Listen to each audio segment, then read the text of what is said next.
But I think instead of getting into the details and nitty gritty of the standard or what those standards might be, I think the bigger picture here is architects essentially being held liable for decisions that we can't enforce. In other words, because some of the in the article, one of the attorneys says this is a big win for property owners throughout California whose buildings suffer from design errors caused by the negligence of architects and engineers.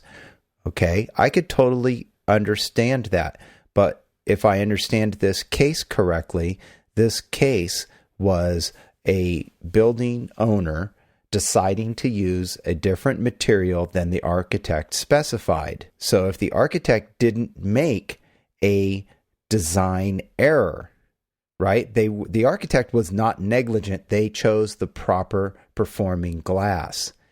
It was just changed by the building owner, and the architect has no authority to overrule the building owner. If the building owner wants to do something different, what power do we have, even contractually, to say, no, you can't do that? We don't. So how can the architect be held liable for something like that?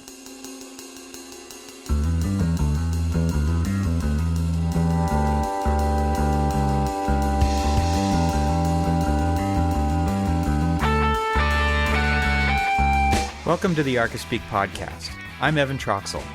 Each episode, Neil Pan, Cormac Phelan, and I have a casual conversation about all things architecture, and we invite you to listen in as we talk about everything in the profession, both the good and the bad.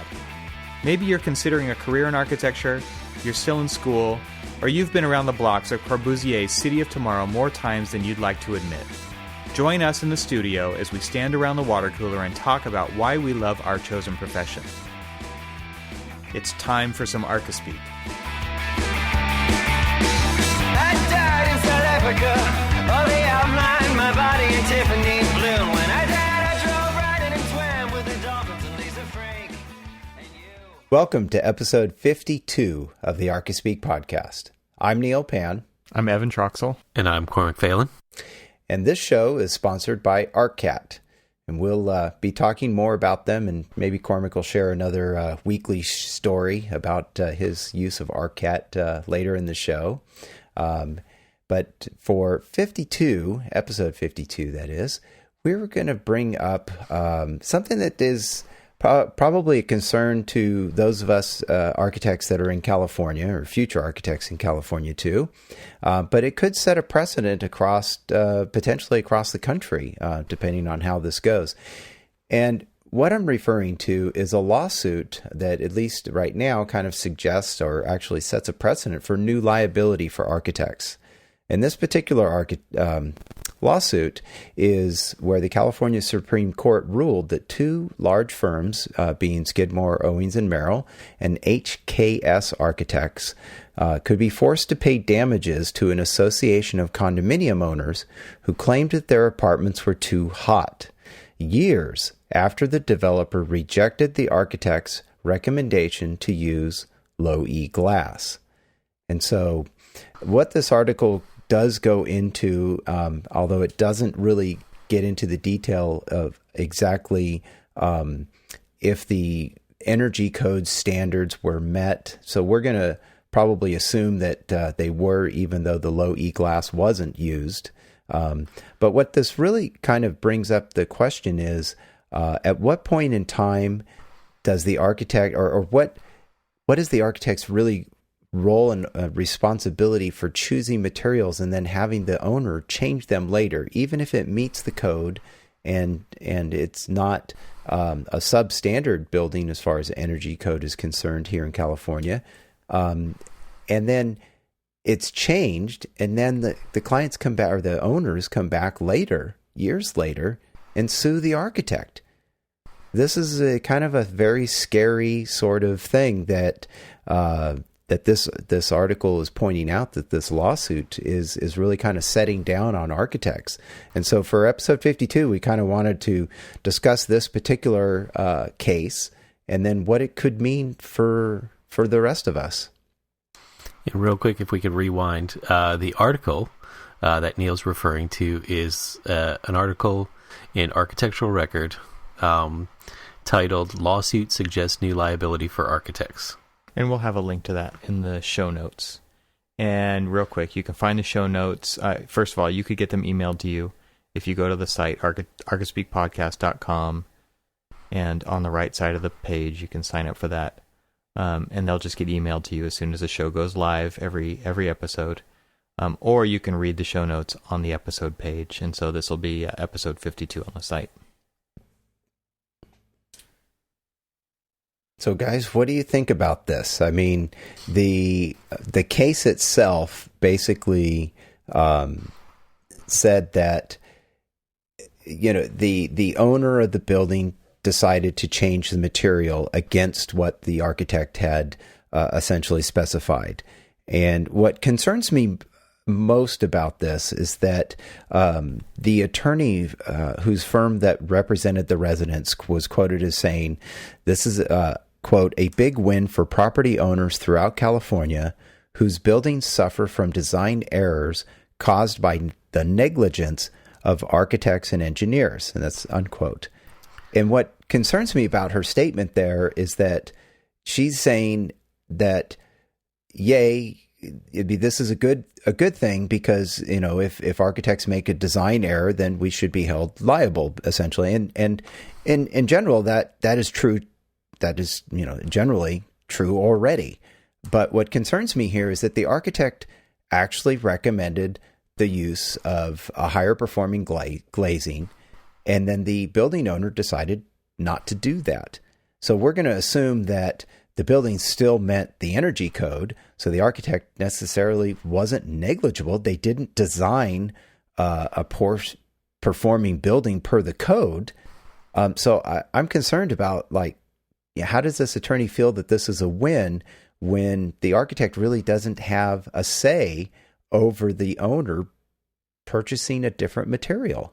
Well, and then just to kind of add to that real quick, without actually tackling the main problem, is, we know that when you specify glazing, it's part of a much bigger picture, right? Right. So because they substituted the glazing, now all of a sudden, they probably didn't recalc everything, and right. So now the HVA system is either has to work a lot harder or it just can't even keep up, and so it can't cool the space, because even though it could meet a standard, that standard is a state standard, and there are 16 different climate zones in California, and then there's microclimates on top of that, right? Where, depending on the orientation of the building and all of that kind of stuff, it probably just was a recipe for disaster to pick on that one piece and swap it out. And so now, and I don't think it actually says this in the article, but I'm wondering if the owners actually sued the developers and then the developers dragged the architects into it. I'm sure there's a lot here that isn't being said because we don't actually have access to the court documents. But I'm guessing, this article is kind of jumping to the conclusion that this is something that architects have to worry about. And I think they're right. This would be a nightmare to have to face, where it is something that's out of your control. Architects do not control how the contractors put the building together. They don't control, there's obviously details and stuff but you don't have control over what happens on the job site. We were talking a little pre-show about how, we're always constantly either asked, demanded, or whatever to control costs by, meeting code minimums, which is going to give you X level of performance. And you were saying, you said it best, Evan. Okay, to either control the cost and I can only gather, and again, you're right, without knowing the full brunt of everything, I can only gather that, there was cost overruns, and they started looking at, okay, what's a good way for us to start saving money, and people do it all the time between, Well, and it might not even be an overrun. They might just see an opportunity to save money. Well, true. So, yeah, it doesn't have to be over budget. It kind of frustrates me because, we get into these positions all the time with, having to basically kind of reduce cost base, and reduce things to basically just a code minimum building. Does it mean it's the best performing building? No, but it just, it means that it does meet code, and the deletion of low E coding on glazing, the glazing probably still meets what is it? What do you guys call it out in California? Your energy code? Section 6 of Title 24. Okay, so, your Section 6, I mean, it probably meets that. In fact, it's going to have to, right? Well, you would think. And the other weird thing about this to me is that the lawsuit was dismissed, but then it was reinstated during the appeal. And I could only imagine, you put yourself in the owner's shoes who are living in these condos. They've got to be pissed, right? I mean, it would suck to live in a place that you were the food in the microwave oven, right? Right. And so, yeah, what are your options, right? Your option is to sell to some other unsuspecting soul who is going to hate you, and most people's ethics wouldn't go that far.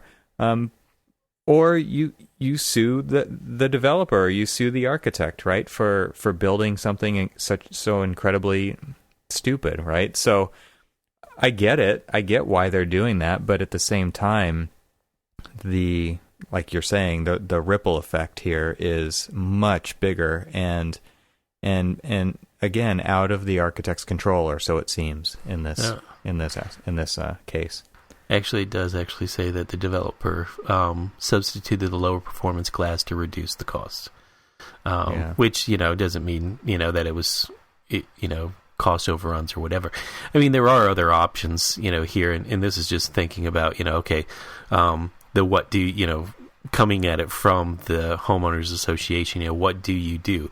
When I was living in Florida, the office that I worked at, we had single pane storefront windows, and we were western facing, baking in the sun, so we ultimately ended up putting a film on it that kind of acted very similar to a low E coating, and in fact actually it was a low E film, but it also was used to it was kind of an impact coating as well, so that a single pane glass standing up in a hurricane didn't really meet the hurricane loads. I mean, it did when it was designed and built, but later on down the road, when we were occupying it and the new codes changed, we wanted both to increase its thermal performance, but also increase its performance, its wind loading performance. But I mean, there are those options too, and it's not that they're cheap, but there are options that could basically bring it back up to the original performance, and probably even exceed the original performance of the building, of the original specified glazing, just by the application of all these, the different film. So maybe. So I was just going to bring up, we have there'll be a couple other links in there to two different law firms that have issued kind of reviews and or statements on this ruling by the California State Supreme Court. And in one of them, and we'll have links to each of them in here, in one of them, it's kind of, I don't know, this is very concerning to me, because it says here that the architect basically has, let's see, on a residential construction project, owes a duty of care to a future homeowner. And what's kind of scary about that is that, okay, maybe the initial homeowner is okay and is fine, but the future homeowner is not okay with it, or potentially a different future homeowner. Does that mean we're liable to whoever lives in that house in the future? That's what it sort of sounds like. Within the statute of limitations? I suppose within the statute of limitations, yes. So, which could be 2 or 3 homeowners, the way things go now. Right, exactly. And it says here that the architect has potential liability even if the architect does not actually build the project or exercise control over the construction decisions. Right. Yeah, that's what I was trying to say earlier. I mean, you don't have jurisdiction over job site safety, means and methods, but then, the stuff we're talking about here, I mean, there's a lot of things we'd have no say over, right, when it comes to actually building the building. And then I think this also gets back to something you brought up earlier, Neil, before we actually walked up to the water cooler here and started talking about this, but it was, who gets to tell the client that they can't do that? It's not us, right? It is their money. We have the responsibility to do what they want. We make recommendations. This happens on projects that I work on all the time. You make all these recommendations, and then they overrule a bunch of them. And that's you make your case, you explain it, you even put it in writing, and you send it to them, and you make sure that they sign off on it. But ultimately, it's their money, it's their project, their building. They have to live with it for the life of however long they own it. And what do we get to say about that? We don't. All we can do is make our best recommendations and show that, yes, we've been doing this. We have this expertise. We have this experience. Here's why I wouldn't do that. But ultimately, they get to decide. But according to this ruling, you're still going to be liable. Yeah, potentially. I guess we'll see what happens with this. It's definitely something to watch. Because it does, like you said, set the precedent. It's pretty scary. It's a very scary thing. I mean, it's essentially saying that the architect can be sued. We can be sued for a lot of different things, and now we can be sued for decisions that we don't even have a choice in making. And that's what really concerns me about this one. And again, we don't have every detail about this particular case, but the way it sounds is that an owner made a decision to do something not per the recommendation of the architect, and now the architect is basically liable for it. And this particular article does, which is another thing that was, I'm not really sure why it was written this way, but in this article that was on Architecture Record, it states that the firms together earned fees for more than $5 million, which did not escape the court's attention. It's like those rich architect bastards. It's like, so what? I mean, the architects made some money on the project, or assumed they made some money on the project, and that's a problem. That it's like, okay, you made too much. You made a lot of money, so you really should be liable for this because you made too damn much money. It's like, really, right, give me a break. Hold on, Neil. The court. The court let me read this real quick. Okay, all right, go ahead. Okay, so this was actually part of one of the narratives of one of the two law firms that we discussed, and again, it'll be in the show notes. But here's a quick narrative. It talks about the homeowners association sued several parties involved in the construction of these condominiums, and then kind of a couple of, and then it talks about who they were suing. The homeowners association alleged that the defendants performed negligent architectural design work, which resulted in several defects, including extensive water infiltration, inadequate fire separation, structural cracks, and other safety hazards. One primary defect alleged was solar heat gain, which made the condominium units uninhabitable and unsafe during certain periods due to high temperatures. The Homeowners Association alleged that the solar heat gain was due to the defendant's approval contrary to the state and local building codes of less expensive substandard windows and the building design that lacked adequate ventilation.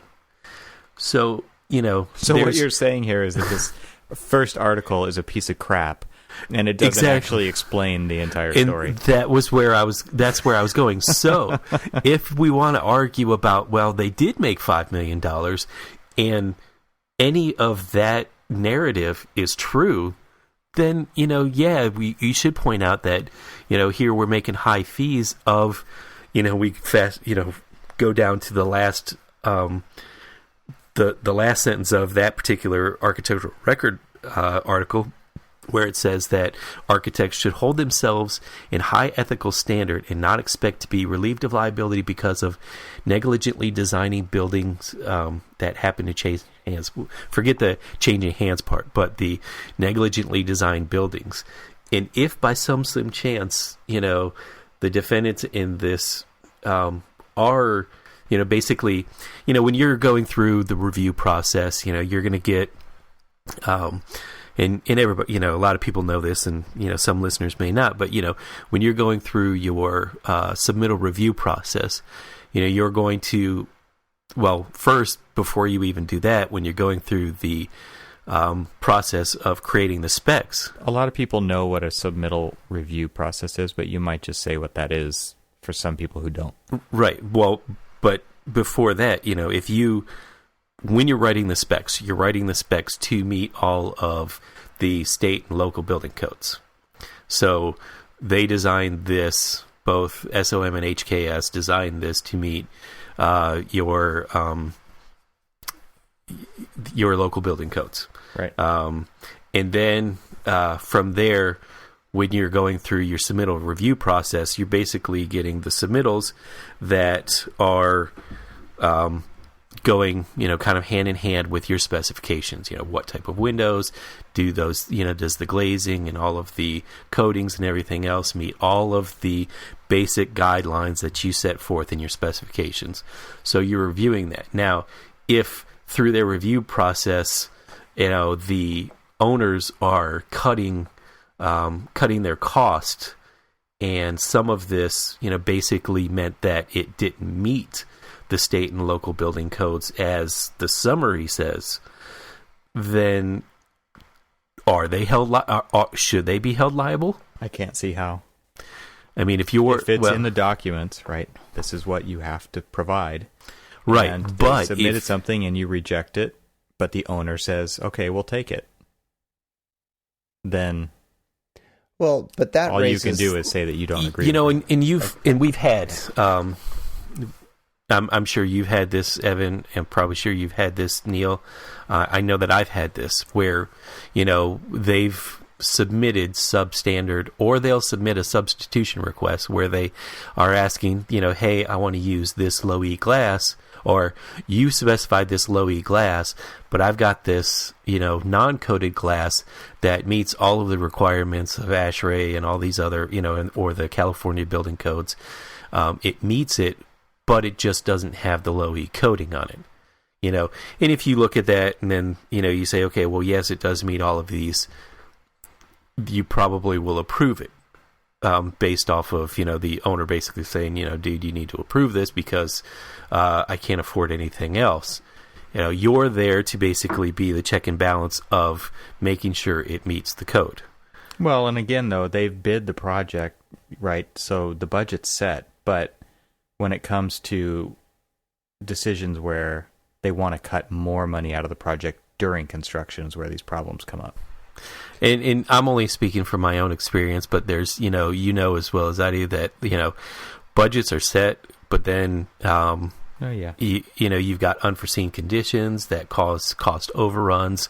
I don't know any of the facts of what was going on, whether or not this site was, had problems in construction or there was delays in starting, which then would cause delays in overruns. I mean, great example. We bid a project. We just finished bidding a project, the last portion of a project, but we bid out the Windows package. So essentially the same as this. We bid out the Windows package September of last year, or the bids came in September of last year. Then we required the contractor to hold his prices for 90 days. Then, we went through this whole process. Now we're here in, it was June, not September. It was June when we bid this. So here we're asking him to hold it and hold it. Now we've had delays because we've changed. This project was bid in 3 different packages. So no one was going to start construction because the demolition of the exterior glazing is in the second package. So the glazing guy who bid the package can't start his work until the second package is sent out to bid, awarded, and all that other stuff. Well, we just did that last week. So they've come back to us and they said that because of escalation in aluminum cost, now all of our windows that we've already bid, the price is about to go up 6%. Well, Ouch. it's because we delayed the project. We didn't delay the project. The project was delayed based, off of a change in scope and actually a reduction in the overall project budget. So, we had to do some value engineering to kind of get it under the new budget. But at the same time, we're trying to frantically get everything under budget by making all of these changes. And the cost of a previously bid section is going, that cost is going up. So I can see where, there's issues that happen along the way that would cause them to, say, okay, well, now we're over budget. We need to, start doing some cost cutting, so we won't be able to finish this project. So that's when, the glass comes in and he says, hey, we need to do a cheaper glass. Well, I'm sort of giving that example as here are some reasons why you would have to be forced to do things like that. Sure. I mean, there's lots of reasons, I think, and we've all been involved in projects, and our listeners probably have, where these exact things, as you just described, Cormac, happen. And they happen on almost every project, right? I mean, nothing goes perfectly to plan. But that doesn't alleviate, or I'm trying to search for the right word. That doesn't let the architect essentially approve a substandard or something that doesn't necessarily meet the code. I mean, if the energy code, states that a certain level of U value and R value has to be met with the glazing, however it's done, low E or not, or filled or triple paint or argon gas or whatever it is, so long as whatever glazing is chosen meets what the building code said, then you shouldn't, as an architect, you shouldn't be approving something that doesn't meet that standard. Regardless of how it meets that standard, it should still meet that standard. And then, okay, so let's just assume for a second, let's play this out. So let's just assume that for whatever reason, something substandard was approved by the architect to say, okay, yep, you can do this. And let's assume at this point that no other changes to the building were done to increase the energy performance to allow for a lower performing glass. Where the heck is the building official who's inspecting this building? I mean, they're inspecting things to make sure that things are meeting essentially the building code that for the building itself. So they're out there checking the energy code states right on the plans, and we have to, in California, I'm not sure how other states work. In California, we have to literally put the energy code specifications that and different requirements for the building in the plan set. I mean, it's literally on the sheets in the set. And so the building official walks out to the site, and right there in black and white or in color, if they're printed in color, I mean, it says, here are the minimum performance standards for these windows. And it lists every single window. And so if the window that is installed has a sticker on it, the sticker's not supposed to be taken off until the plan checker goes through, or not the plan checker, the building inspector goes through and checks the window. So if it's different or somehow not standard or not, and doesn't meet that code, how did it pass the inspection? Now, we know that building inspectors are not going to be held, the city's not going to be held liable. So maybe they missed it, but I mean, I think that they should be, I mean, they're not going to be held liable, but there should be some responsibility on the building inspector to make sure that those windows at least met the code. And that's partially what we don't know here in this particular case. So, but still, All right. I want anybody who's listening to raise their hand and let us know if they've gone through a project where the building inspector has actually reviewed the energy performance of the windows. You're going to have people who are doing like lead projects who, when they're doing their audit, well, like a commissioner would, a commission would. But I mean, I'm about to get occupancy on another phase of another project that is predominantly all reglazing. You know, it's new glazing, new construction, on a existing building, and there isn't a single sticker on the windows, and there isn't a single, and it's already got occupancy. Well, it will have. Actually, I think it does actually already have occupancy, and not a single person checked for the performance of the glass. They just assume, right? Yeah. Now they do look for the etched little portion that on the glass that talks. It doesn't talk about the performance of the glass, but it does talk about whether or not it's a tempered glass. For safety. Right. They're only looking for safety glass in where it's safety glass is required. Doors, side lights, things like that. And that's all they're looking for. That is literally we went through. We had to go through because we knew that was what he was looking for, and it was really hard to see some of the etching. So I suggested find a crayon. We're in a elementary school. There's plenty of crayons. Find a crayon and basically go over the top of the etching so that the etching stands out, so that they'll be able to read it and find it and kind of move on through. But other than that, I've honestly never really seen anybody come back and do that. There are very many cases where in the one project that I told you that the delayed start and the escalation of the cost, that one, I mean, we specified some pretty high up there window performance because of the solar orientation and everything else.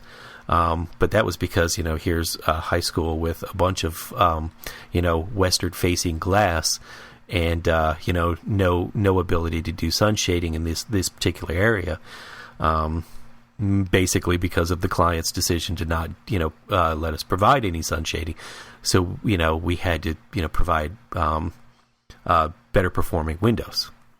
Right. So, and I guarantee that they won't check. I'll be checking, the submittals to make sure that all of the submittals for the glass and, everything else meets the requirements that we've set forth.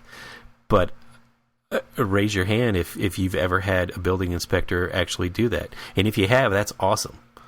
But I have yet to run into one in Florida, Maryland, Virginia, Delaware, Washington, D.C. I haven't seen one yet. Right. Well, since we were talking about specs and performance standards and such, I think we should talk a little bit about ArcCAT, our sponsor for this episode. Yeah, ArcCAT's awesome. Would you like someone to draw CAD details for you, create BIM objects for you, write specs for you? Would you like someone to do it for free? ArcCAT has already done all of this for you. You can search the ArcCAT libraries for these products and more, free of charge, and no registration required, which I think is a kind of a cool thing, right? You don't have to sign into their website to find the information, and you can just download content. ArcCAT has created a website devoted to you, the building professional, to find building product information fast and hassle-free. So where can you find out about ArcCAT? You can go to arcat.com. It's ARCAT.com. And if you have never been to ArcCAT, I recommend you go there and check it out. I was using them the other day, and I'm sure Cormac has a story here too, where I needed to find information for some stage curtains. We're jamming on our project, trying to get it into the state architect this week. So last minute, noticed there was some keynotes missing on our drawings. So I went on to ArcCAT. I found a manufacturer. I found out what spec section it went into because I wasn't sure. Does it go in specialties? Does it go in equipment? So it's really clear. It tells you exactly what spec section it needs to go into, CSI format. And it led me to websites where I could find more information and figure out exactly what I needed to put into my specs in my keynotes, so it was awesome. So definitely, if you've never been there, check it out. If you have been there, you know exactly what they do. You can get all that great information. So it's a huge resource for architects. Highly recommended. Absolutely. Well, great. And thanks, Arcat, again, for sponsoring the Archispeak podcast. We really appreciate it. Yeah, thank you very much. I think that what this kind of made me think of, kind of winding down there at the end, is that I'm guessing, and this has kind of been my response to a bunch of different things lately. I mean, recently, just this week, Bob over at Life of an Architect came out with an article that was basically him answering a question that he gets all the time. And I know a lot of architects get this. As soon as somebody finds out if you're an architect, oh, you got to be good at math, right? So I'm going to use the same response that I have for that one, for this one. And my guess here is that the court system has no idea what architects do. Mm-hmm. And so I'm sure that is playing into this, right? We've got a totally screwed up perception of what we do. And so if a bunch of people are saying it sucks to live here, and one judge dismisses it, and then the next one comes along and reinstates it, my guess is that there is a breakdown in understanding there. Well, and I think there's an opportunity for the AIA to kind of step in. And they did. They did. I mean, in the original one, it talks about the AIA California chapter, and it also talks about support from AIA National, that they filed briefs on the side of the architects. And, I mean, right. Okay, you might say, well, of course they did, right? But they don't do that for very at least as far as I know. They don't go out of their way to do that. But, and it was based off of, their basically their support for, architects being held liable for design decisions. I mean, it sort of even kind of goes back to what we were talking about the other day. I mean, does this open up architects for, okay, we design a building in a specific style for a client now, and later on down the road, somebody moves into this building and they're like, I don't really like this design. I think I'm going to sue the architect for, whatever design decision that they made, that made this building the way it is. I know that's a little far reaching, but I mean, it there's, who knows what this actually opens the door for. I mean, everybody, who, in this sue happy society that we're now in. I mean, it goes back to, again, what we were talking about last year, last episode when we were talking about the fear of liability. I mean, this is a perfect case. I mean, is it going to shy away some architects away from doing, this kind of work? Or, I mean, is it going to, what implications does it really have? Well, I think actually for a while there were many architects who did shy away from condominiums type projects because of the fear of liability, and being sued, essentially. I mean, many architects, when they do projects like that, they're very concerned about years 9 and 10 on the statute of limitations, because that's typically when the lawyers drop in on these projects and go, oh, are there problems here? Oh, well, you should sue the architect and sue the building owner and sue everybody who was ever associated with this building, and we'll get your problems fixed. And so there definitely is, I think, to respond to your question, yes, is that does keep architects away from doing certain types of projects. Many smaller architects who maybe can't afford the insurance for that do stay away from that. Larger firms who, I shouldn't say can't afford the liability insurance, but certainly have the more ability to, will tend to do those projects because, as the article pointed out, they scored $5 million in fees. So they were certainly lucrative to do this project. But in the end, with all the lawyer fees and that they'll end up paying, and if any sort of judgment that they have to pay, maybe it's really not worth it. There's one quote that your AIA California Council brought up, and it kind of goes along with this worry of liability. It's and it was from the director of the regulation practice. He says that the architect will be put in a bad position if the current client wants him to do something that will affect the downstream owner. It's basically asking us to project ahead to, again, if we're building to, the code minimum standards, and, say what you will about designing to the code minimum standards. If you're at least building to the code minimum standards, you're good. That's what you're supposed to do. Right, wrong, or indifferent. But what it's now saying is, okay, and we know that codes change. And now that the energy codes are constantly trying to stay up with or push current technologies to get better and better, this is actually getting us to a point where, we're going to have to be projecting, okay, what is the codes, somewhere down the road going to be. And it puts us in this weird position. I mean, because we're not going to be able to project into the future what these current codes are. I mean, hell, I had a project that it was permitted under the 2009, and the code officials were trying to enforce the 2012 on us because it was being built 2012, 2013, but they hadn't adopted 2012 when we were under permit review, and it had. What were we going to say? No, we can't do that because we weren't going to get use and occupancy if we told the guy no, that we weren't going to do this because he wasn't going to approve the building.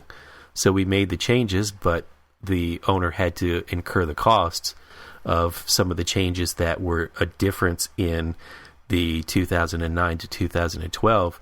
So it's kind of a similar thing. Is what is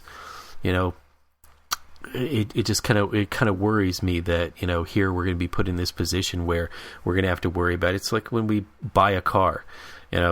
I buy cars and I drive them till the wheels fall off, and then I trade them in. So am I going to be held liable for how I treated my vehicle when I owned it?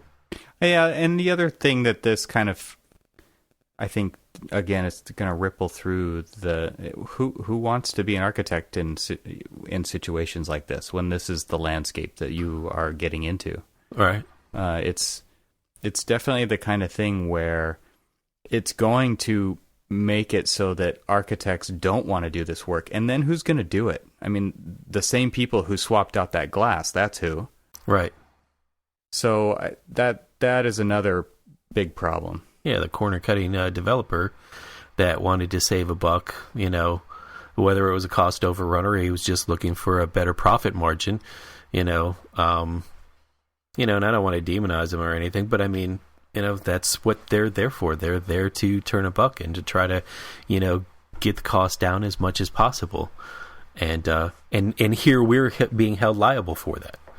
So I guess, one of the takeaways here is to push back hard, especially if you have that, obviously the expertise and the knowledge to say that, okay, here's why you can't do that. But then also push back to say, you know what, that's going to be bad for these people, your clients' clients. I mean, a lot of times it goes back to us saying, I know that you're making this decision based on X and Y, but you have to think about the people who are actually going to be in there. When I'm talking to my clients, I bring it up constantly.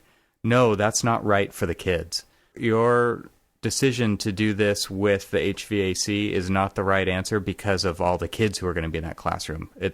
You're not making that decision based on the educational learning environment and the kids who are there half the year, right? You're making that decision based on a maintenance issue 10 years down the road. Right. I guess that's one of the big things that I would take away from this whole thing is that we have to stand our ground. We have to push back, and ultimately it's not our call, but we are going to have to make it very clear where we stand on these issues, so that if this ever does happen, there is something that they can go back to and trace through the steps and see exactly where you stood on that issue. Well, and I think you point out something very important, Evan, which you didn't specifically state, but it's document everything that you're doing, or decisions that are being made through your construction change directives or your the other documents that you use during the process. Make sure you document that and put it in your file, print it out, send those letters, and it's extremely important to have that, because you'd never want to necessarily practice architecture thinking you're always going to be sued. Always looking over your shoulder. Always looking, exactly. Yeah. But the realities are that does happen. Well, look at this issue. Look at this issue. And it does happen, and we have to protect ourselves. I mean, one of the, and Evan, you will probably be able to speak to this more than I certainly could, because it's been a number of years since I first got my license. But I remember very, very clearly that was, at least when I took the oral exam in California, that was something they focused on a lot, was methods, procedures, and what forms do you use at what point during the process. And it seemed to all go back to CYA, cover your ass, right, essentially. And that's so important as architects, and part of the process of becoming an architect is learning all of that, so that you can protect yourself, not only protecting yourself, but protecting the health, safety, and welfare of the public. But by doing that, you need to protect yourself at the same time. And I think if you document your way through the project, that at least if you are doing, and as Evan said, stand up for yourself, and if you know something is wrong, either A, don't approve it, and just if they decide to change it, then you can document your disapproval. You send that letter to them so they know it. It's been documented, and that's your get out of jail free card when the lawsuit comes. But you're still going to get there. You're still going to be sued. Yeah, I had a professor in school who never, every single class, he taught structures. Every single class, he would mention when you get sued. He never said if. Right.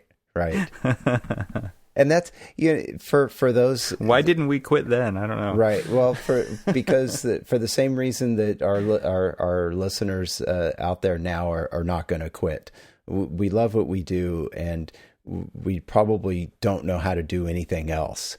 And so don't let the threat of a lawsuit deter you from becoming an architect. I mean, it's still a great profession, and it's just part of one of those things you have to deal with, and you likely have to deal with it in any profession.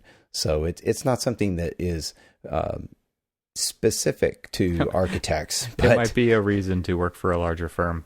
Well, that's true. That can be true. I mean, if that's something you're really scared of. Yeah. Getting liability insurance as a small practitioner is expensive, but it can be part of doing business. If you do projects that are of low risk, like I do, remodels and small additions or things of that nature, your risk is pretty low, and you try and minimize that as best you can. So, it's not a bad thing. And this particular issue that came up between SOM and HKS is a little scary because of the California Supreme Court ruling and what it kind of opens us up to.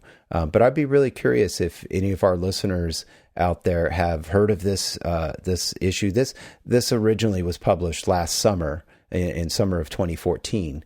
And in searching around for about this, that I couldn't really find any updates on if there was a settlement, for instance, or if it did go through, and if they were found guilty or liable ultimately on this particular lawsuit. So if any of our listeners have any additional information on this, please go to the website, archispeakpodcast.com. And in this case, it would be /episodes 52, /episodes/52, that is. And, and leave us some comments on what you know about this particular issue, or if you have any insights about what this means for architects. That if you're a lawyer that represents architects, maybe you can shed a little bit more light on this. Because I think they all listen to this.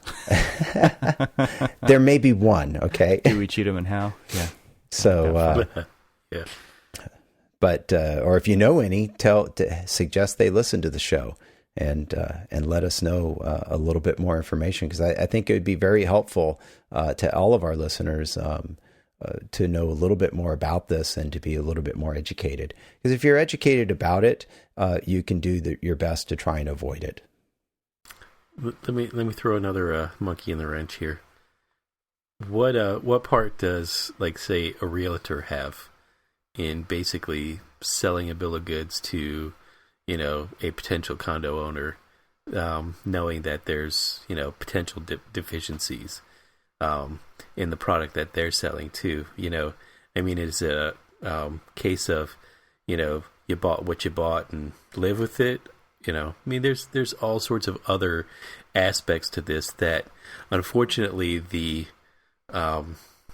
article really didn't address. It just kind of blushed over all of the fine points, didn't go into the depth of anything else, and all it really did, like, potentially any good article on that's exactly 5 paragraphs long will basically do is open up more questions. Right. Asking for more details, and just, opening it up for, the wonderful list of, about 50 or so comments on just asking more questions. Well, I can shed a tiny bit of light on this in dealing with developers and selling homes, that is.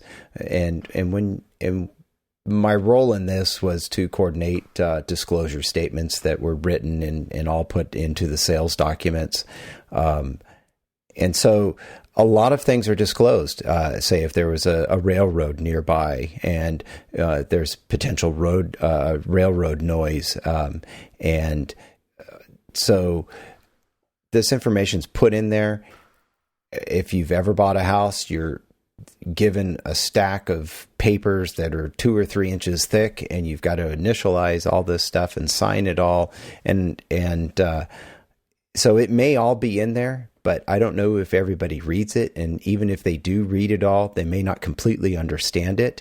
But at the end of the day, you accept those documents. You've accepted all of the disclosures. So if you're not happy with something, again, from a legal aspect, I don't know, but I don't know if you've got much recourse against your either real estate agent or the person selling you the house.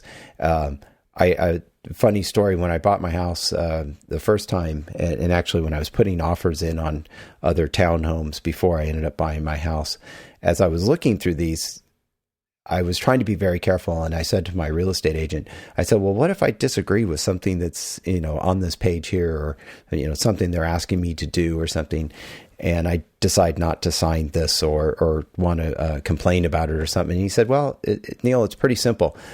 You don't sign it, you don't get the house. And, that was kind of a harsh thing to say, but in reality, that's the kind of truth. I think in this particular case, though, what it boils down to is you've got a developer who's building a product, and through his choice of, let's just call it, inferior materials, has built a deficient product. Is he going to disclose the deficiency to the people he's trying to sell it to, or is he just going to sell it? Yeah, that's an interesting question, but it's deficient decided by whom? It was decided by him. If it's been built to meet the code, then is it deficient? Not per the code. Code Not says per it's code, okay. which essentially is not per law, right? Because if the code is the law and it's built to the code minimum, again, and this is just, I'm just throwing devil's advocate questions out. I'm not, I'm not trying to form a statement or opinion. I'm curious about, I want to, like I said, like the article itself. I think our conversation has brought up more questions than it's, brought up any answers or anything definitive. And, I'd be really interested to hear what anybody else has to say about this, about this case, about their own experience in, similar issues, and whether or not they've, had, any other problems like this in their own practice. Right. Well, I understand what you were saying, and I agree, but I think that there are definitely some issues we don't know about with this particular case, Sure. And it does raise a lot more questions. So I think this is an open-ended conversation and something that maybe we can follow up on if we get some more information or have some input from a legal aspect. I think it would be kind of fascinating to maybe follow up on this later this year. So, and we should probably do that. So, as we wrap this show up, I did want to bring to mention that this is the end of what we kind of have mentioned before amongst ourselves as what we're calling season 2. We're at episode 52, and we do essentially 2 episodes a month. So we're at the end of our second year. And so episode 53 will be the start of season 3, as we're calling it. So, I just want to say thanks, guys. It's been a fun year, even though we're in January, but we're wrapping up our season now. So we're not going to go on a hiatus, though. So we're going to be back in 2 more weeks with another new episode. And I've got my ticket to Atlanta. I hope you guys do. Because we're going, right? I was just planning on having you go. Yeah. Represent. Well, we'll see. No, we'll see. be there. I don't know. What do our listeners think? Do they want to see Archispeak in Atlanta at the AIA convention? I think we need to get some input from our listeners. So if you think Archispeak needs to be at the AIA convention, you got to let us know. You got to tweet it. You got to tweet it, put some comments on the site, our Facebook page, on iTunes. Help us get some support from the AIA National, Yes. Hint, nudge, nudge. Yeah, you guys have homework. Absolutely. Our listeners have some homework to do. We would love to actually do a show from the convention. And be a part of the program there at the AIA convention. So if you know the right people, get them in touch with us because we'd like to do it, and we want to hear if our listeners want to see us and get a chance to meet us in person, which I don't know if that's a good idea or not, but it would be a lot of fun. Yeah, for sure. So so let us know. You can definitely go to the website, archispeakpodcast.com. There's links to our Facebook page, so you can leave us comments there as well and let us know. And if you'd like, we haven't mentioned it in a while, but on every single page, I believe on the website, is our phone number. So if you'd like to call us and leave us a message, that number is 415-484-8496, and you can leave us an audio message and tell us what you really think. What if they want to become a friend of the show? Yes, you can become a friend of the show and get your name read on the show. If you want to become famous and become part of season 3 episode and the family of Archispeak, yes. Right. Donate. What is that, Evan? I think, what do you have to do that? It's $5 at archispeakpodcast.com/donate. You can obviously donate more, and all of the donations that come in through that are a huge help to running this podcast. It is not an inexpensive endeavor that we have here. So please go to archispeakpodcast.com/donate. $5, get your name read on the show as a friend of the show, and we love getting new friends here at Archispeak. Absolutely. And a shout out as well to ArcCat, a sponsor for this particular episode of Archispeaks. And thank you very much for them to sponsoring the show. Yeah, everybody go to arcat.com. All right, guys. Well, congratulations on wrapping up season 2, and look forward to getting started on season 3 in a couple of weeks. Yeah, thanks, guys. All right. Night.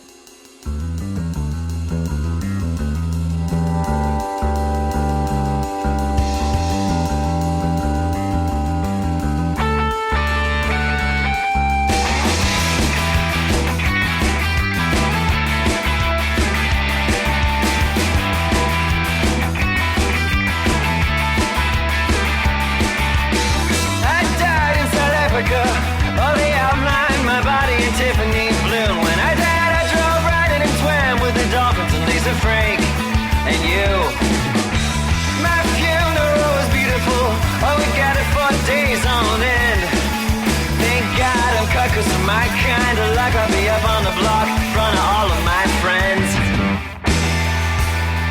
This is what you get. This is what you get.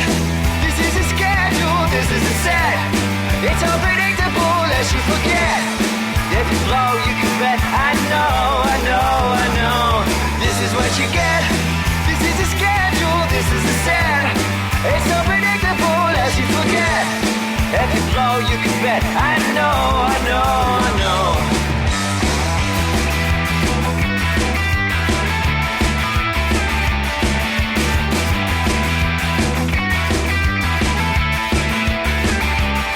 The flow makes footprints from the bar to the table, to the top, to the basement. Blow by blow, kinds of steel, very real, very rock, but it's still very rock body. Bait for scissors, sister preach deep. Open the reach, fast synapse. Back jumps on pages, after still the race is a new tool and a toy book. And this is what you get. This is what you get. This is a schedule, this is a set. It's unpredictable, lest you forget. If you blow, you can bet. I know, I know, I know. This is what you get. This is a schedule, this is a set. It's unpredictable as you forget. If you blow, you can bet. I know, I know, I know.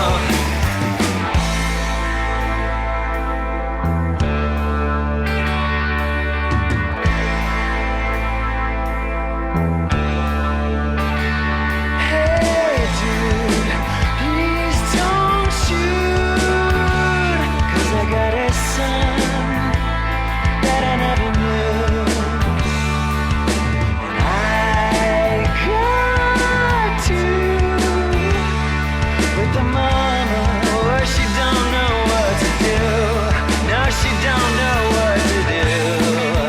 What'd you come back to do? What'd you come back to do? What'd you come back to do?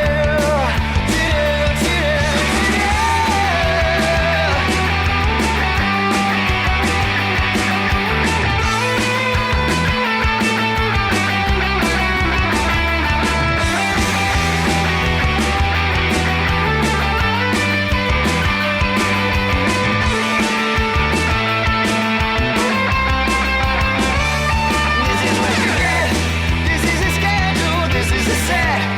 It's unpredictable, lest you forget. If you blow, you can bet. I know, I know, I know. This is what you get. This is a schedule, this is a set. It's unpredictable, lest you forget. If you blow, you can bet. I know, I know, I know.